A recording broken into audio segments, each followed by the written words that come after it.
Ahoy, and thanks for stopping by the channel. What we're doing here today is cataloging a watch for my app, defi WatchBox, on iOS. In doing so, I'm hoping this information might be useful for others if they're looking to purchase the same watch. A quick disclaimer, the watch shown today was purchased with my own money and there has been no contact with the manufacturer. Okay, let's go. First, quick wrist check. Okay, today is Shanghai S3080. I just did a review on this one. It should be posted. I'll put the reference number on screen. Love me some Shanghai.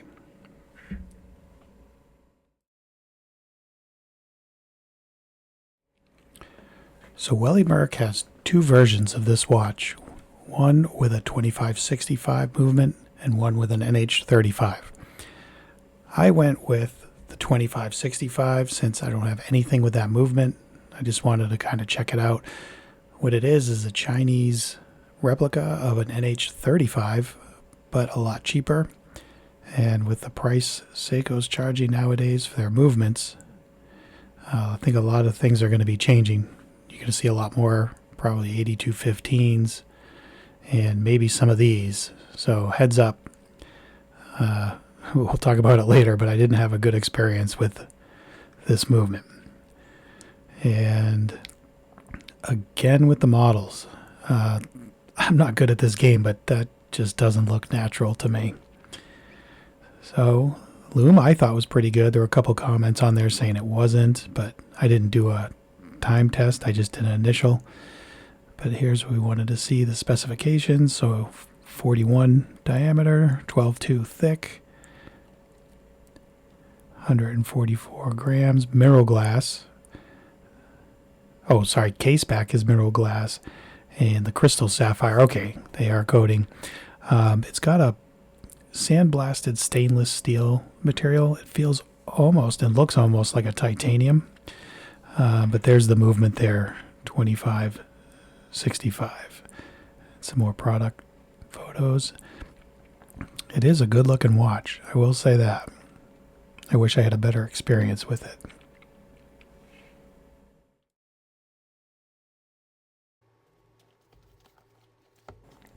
I'm showing the unboxing only because there was a problem with the watch.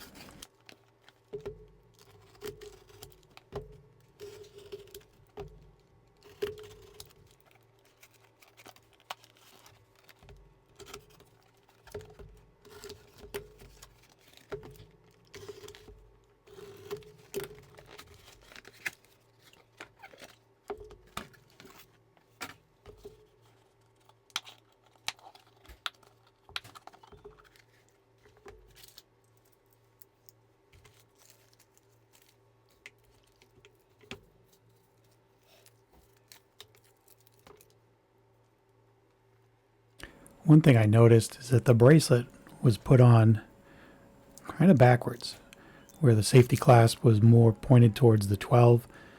I did notice this on only one other watch, which was a Seiko Presage, and I ended up just flipping the bracelet. I don't know if it was intentional or not.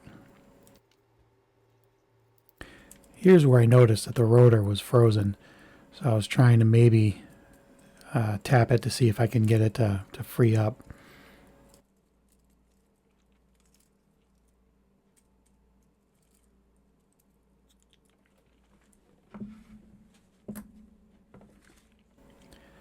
Rather than get up and go over to my workbench and get a proper tool, I decided to make do with what was here. So I was trying to just release the clasp.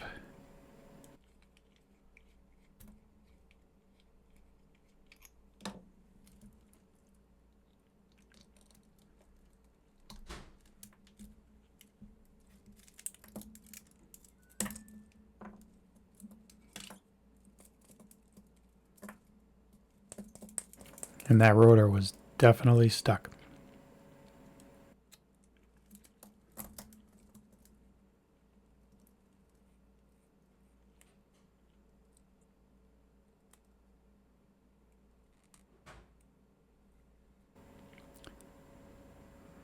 The winding and the date function all seem to be fine.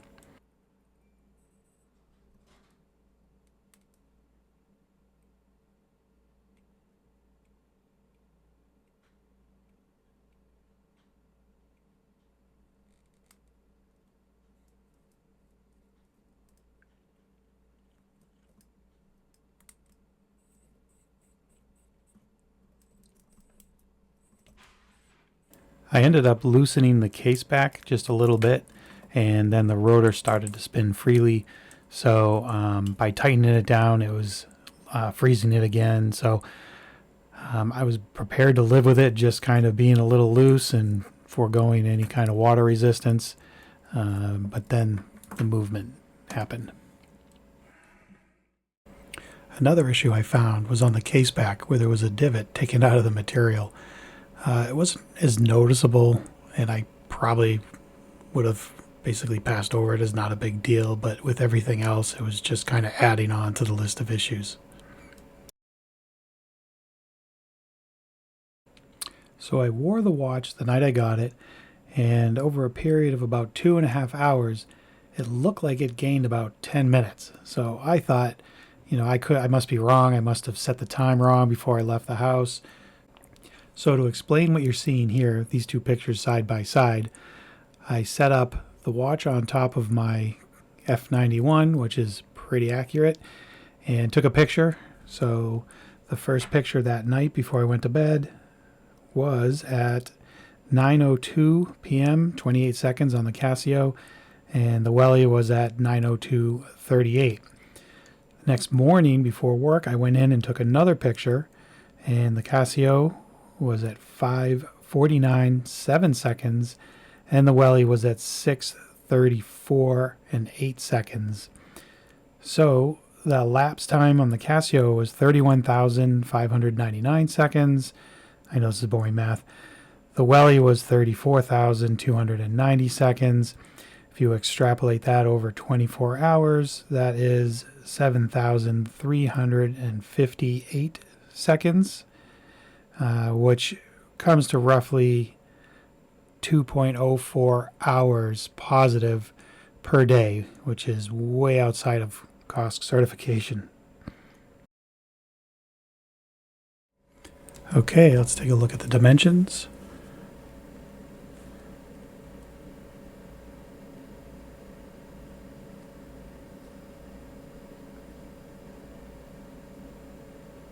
Start with the model. Okay.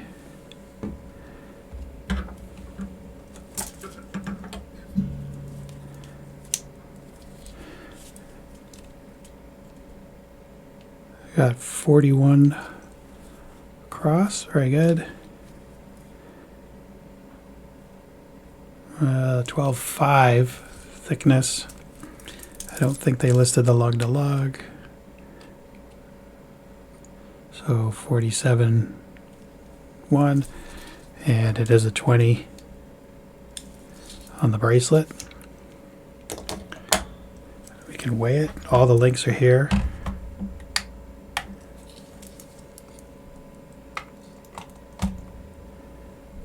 $152. It's a bit heavier than what they're reporting there. And 200 meters water resistance. Let's take a look at the crystal.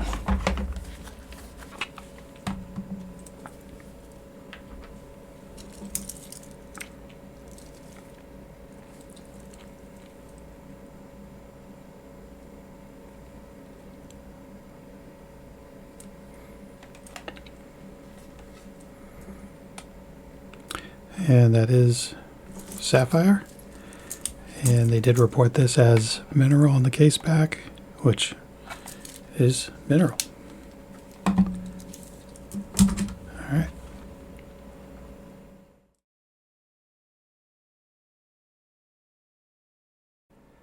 Okay, I will say the loom on this watch is pretty cool, at least for me anyways.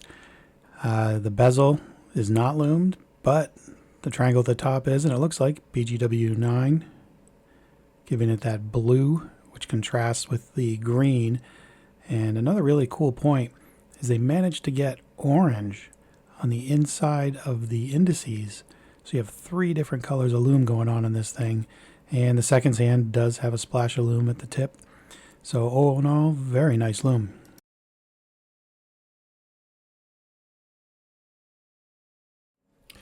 Okay, final thoughts and opinion. I really do like this watch, and I really did want to keep it. If the NH35 prices weren't what they are right now, I would probably get one and do the swap. But unfortunately, that's not going to happen. I know I made a joke earlier about cost certification. I hope everyone realizes I was joking. With automatic watches, I kind of have a ritual in the morning with my coffee. I set the watch, and with the rotation I have, they're always dead anyways. So I'm setting my watch every morning.